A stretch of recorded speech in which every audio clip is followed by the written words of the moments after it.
Pangalawa, trust the Father's pruning. Kaibigan, hindi sapat na alam natin na ang Panginoong Hesus ang puno, kundi kailangan din nating matutunan magtiwala sa Ama kapag may inaalis at nililinis siya sa atin. Balikan natin ulit yung John 15:2. Inaalis niya ang bawat sangang hindi nagbubunga at kanya naman pinuputulan at nililinis ang bawat sangang nagbubunga upang magbunga pa ng lalong sagana. Kaibigan, ayon sa talata ay may dalawang ginagawa ang Diyos sa isang sanga na nagbubunga. Kaya lang, nais pa siyang pabungahin palalo ng Diyos. So, anong ginagawa? Una, pinuputulan at pangalawa, nililinis niya upang mas lalo pang mamunga. Kaya nga, trust the Father's pruning. Ang ibig sabihin nito ay pagtitiwala sa pagpuputol at paglilinis ng Diyos. Siya ay may karunungan, na siya ay may pagmamahal sa atin at may mabuting layunin para sa iyo, para sa akin. At dahil mabuti ang plano niya para sa iyo, ay aalisin niya ang anumang humahadlang sa iyong pagbubunga. Alahanin mo na kung siya ay mabuti,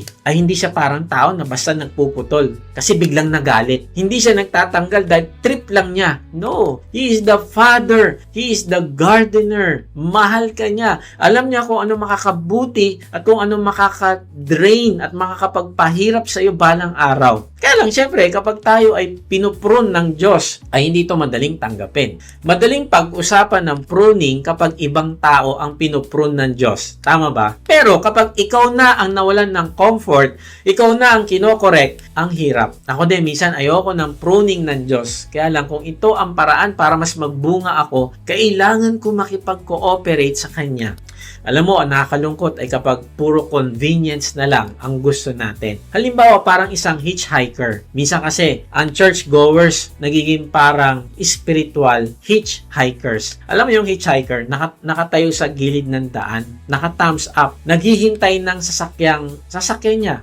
Ang message niya parang ganito: kung ikaw ang magdadala ng kotse, ikaw ang bibili ng gasolina, ikaw ang magmamaneho, ikaw ang maglalaan ng oras, sasakay ako. Pero wag mo asahan na mag-aambag ako ng panggasolina mo. Wag mo aasahan na tutulong ako sa iyo. Wag mo aasahan na magko-commit ako. Basta isakay mo lang ako. At minsan ganito yung attitude ng Christianity. Lord, kung comfortable ako, sasama ako. Kung happy ako, a-attend ako. Kung gusto ko ang preaching, kung gusto ko ang mga kinakanta, kung gusto ko ang mga tao, kung gusto ko ang atmosphere, then I will sit and take it all in. Pero wag mong asahan na magsusurrender ako. Wag mo asahan na magsiserve ako. Wag mo asahan na magsasakripisyo ako. Huwag mo asahan na magpapadisciple ako. Huwag mo asahan na magpapakorek ako. At kapag may nangyari na hindi ko gusto, kapag may message na tumama sa akin, kapag may leader na nag-correct sa akin, kapag may inconvenience, I'm out. Aayaw ako. Kaibigan, that is consumer Christianity. Gusto ng ride, pero ayaw ng surrender. Gusto ng blessing, pero ayaw ng obedience. Gusto ng comfort, pero ayaw ng correction. Gusto ang salvation, pero ayaw ng discipleship. Kaya ang gagawin ng Diyos, may tatanggalin siya at may lilinisin siya sa ating puso. Masakit, pero makakabuti sa atin. Minsan, ang ipuprune niya ay yung attitude na, Lord, sasama ako basta wala akong gagawin na. Yung mindset na, church exists to satisfy me. Yung heart na, I will listen to you but I will not obey you. Yung Christianity na nasa tenga lang, pero hindi umaabot sa kamay, paa, wallet, schedule. Hindi umaabot sa relationships, decisions, at obedience. Yung faith nandito lang. Maring tinatanong mo, ano ba katangian ng isang tao nagtitiwala sa pruning ng Diyos? Simple lang. Hindi niya iniisip na nire-reject siya ng Diyos dahil may inaalis ito sa buhay niya.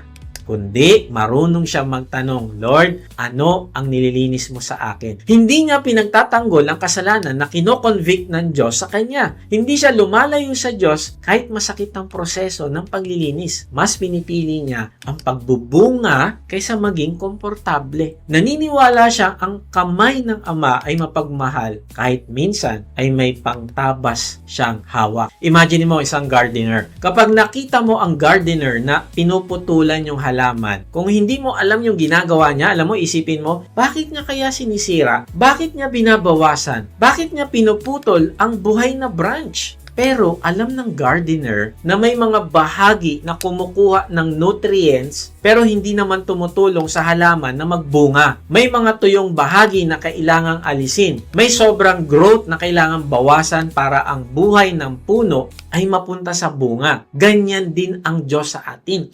Minsan ang dami nating dahon pero kaunti ang bunga. Maraming activity pero kaunti ang intimacy sa Diyos. Maraming ginagawa pero kaunti ang obedience. Maraming alam pero kaunti yung humility. Maraming attendance sa church at mission group pero kaunti yung surrender. Maraming reklamo pero kaunti yung service. Sila yung mga nauunang nagko-complain. Bakit ganyan yung service? Bakit ganito yung mga usher? Bakit ganito? Bakit ganyan? Pero hindi naman siya nagbo-volunteer. Maraming opinion pero kaunti yung prayer. Maraming expectation sa church pero kaunti yung commitment sa Panginoong Hesus. Kaya ang Ama, dahil mahal niya tayo, nililinis niya tayo. Meron siyang pinuputol. Sabi ni Andrew Murray, the pruning knife is in the hands of Him who loves us. Ang sakit ng pruning, pero mahalaga kung sino ang may hawak ng knife. Kung diablo ang may hawak ng gunting na pantabas, nakakatakot naman talaga. Pero kung ang Ama natin na Diyos ang may hawak ng gunting, pwede kang magtiwala. Ang hiwa ay hindi para patayin ka. Ang hiwa ay para alisin ang pumapatay sa iyo. Tingnan mo si Joseph. Kung may tao sa Bible na parang puro pagtatanggal at pagputol ang pinagdaanan, si Joseph yon.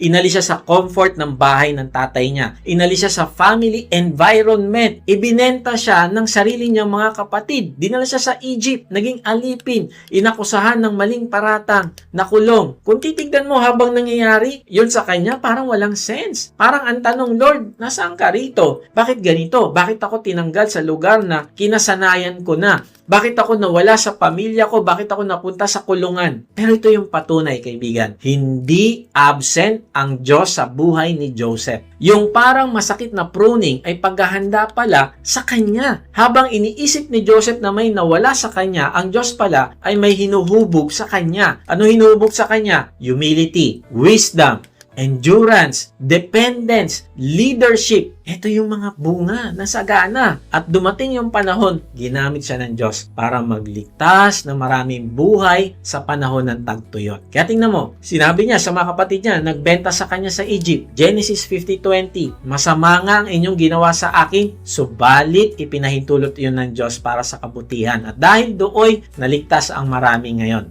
Hindi ibig sabihin tama ang ginawa ng mga kapatid niya. Mali yun. Pero mas mataas ang kamay ng Diyos. Kayang gamitin ng Diyos ang masakit na pagpuputol para sa isang purpose ng pagliligtas. Kaya kung ikaw ngayon ay may nawala, may nagsara, may na-delay, may nasaktan, may hindi mo maintindihan, hindi ko sasabihin na madali ang pinagdadaanan mo, kaibigan. Hindi ko rin sasabihin na alam natin agad lahat ng dahilan. Pero sasabihin ko ito sa'yo. Kung ikaw ay na kay Kristo, hindi nawala ang purpose ng Diyos kahit may nawala sa buhay mo. Maraming nawala kay Joseph, pero hindi nawala ang plano ng Diyos sa kanya. Dito natin makikita ang pagmamahal ng Diyos. Hindi niya iniwan si Joseph sa balon. Hindi niya iniwan si Joseph sa kulungan. At kung ikaw ay na kay Kristo, hindi ka rin niya iiwan sa pruning season mo. Pero kailangan mo mag-repent o magsisi kung ang response mo sa pain ay bitterness, rebellion o paglayo sa Diyos. Kasi minsan hindi lang ang circumstances ang inaayos ng Lord, kundi pati ang puso natin. Kaibigan, will you trust Him or will you accuse Him? Will you stay connected or will you disconnect? Sabi ni Matthew Henry, the best have that in them which is faulty, something that must be taken away. Ibig sabihin, kahit fruitful ka na, may kailangan linisin pa rin.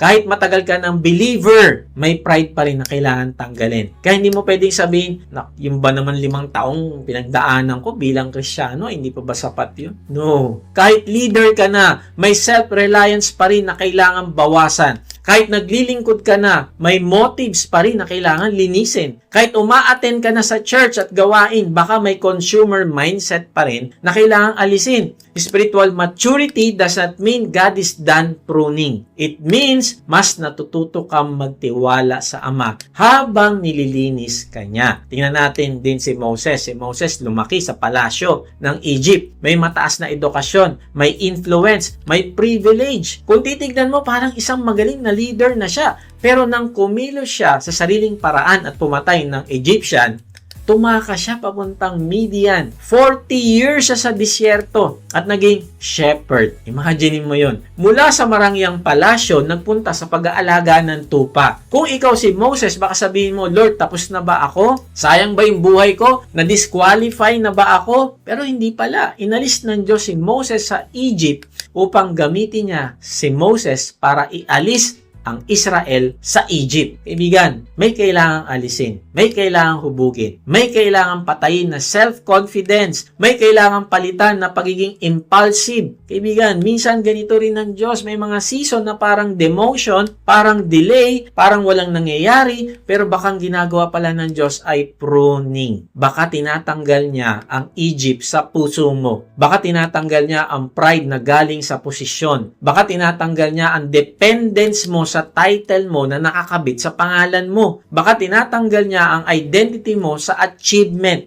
Baka tinatanggal niya ang mindset na dapat ako ang masunod. Baka tinatanggal niya ang Christianity na gusto ng mataas na platform pero ayaw ng wilderness training. Sabi ni Spurgeon, "There are no crown wearers in heaven who were not cross bearers here below." Hindi ibig sabihin lahat ng Christian life ay puro sakit. Pero ibig sabihin, ang pagsunod kay Kristo ay may surrender, may cross, may pruning. May mga bagay na kailangan bitawan, hindi dahil kinukuha ng Diyos ang kaligayahan mo, kundi dahil inaalis niya ang mga bagay na umaagaw sa tunay na joy na nasa Kanya lamang.